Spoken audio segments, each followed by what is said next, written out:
দুই বাংলার দর্শক নন্দিত অভিনেত্রী জয়া আহসান। অভিনয়ে যেমন তার খ্যাতি রয়েছে, তেমনি প্রায়ই সব ধরনের সাজ পোশাকেই অনুরাগীদের নজর কাড়েন তিনি। আর অভিনেত্রীকে মানিয়েও যায় ভিন্ন ভিন্ন সেই লুক।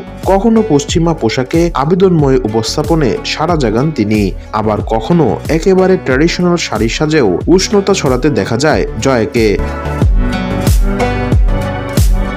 সম্প্রতি ভারতের প্রসেনজিৎ দাস ঋষভের স্টাইলিং এ তেমনই এক নতুন লুকে ধরা দিয়েছেন জয়া আহসান।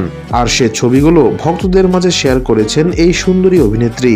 প্রকাশিত ছবিগুলোতে দেখা যায় সবুজ ব্লাউজের সঙ্গে লাল শাড়ির চমৎকার বৈপরীত্য দিচ্ছে। সেই সঙ্গে আছে একেবারে ঐতিহ্যবাহী গয়না, আর হাতে ধূপ দেওয়ার আয়োজন। আট পৌড়ে করে পরা শাড়িতে জরির পার আর আঁচল, খোপার কাছে আটকে রাখা আছে আঁচলের প্রান্ত। ক্লাসিক কাটের ব্লাউজের নিচে রয়েছে ব্লকের ছাপ, সেই সঙ্গে হাতে নজর কাড়া বর্ডার।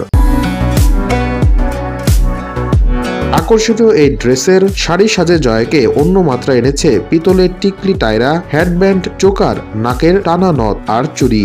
এমন লুকের সঙ্গে মানানসই সাজেই নিজেকে সাজিয়েছেন জয়া। কাজল, সেমি স্মোকি চোখ, নোট ম্যাট লিপ কালার আর হাতে আলতা পরে এক অনন্য রূপে নেটিজেনদের নজর কেড়েছেন এই অভিনেত্রী।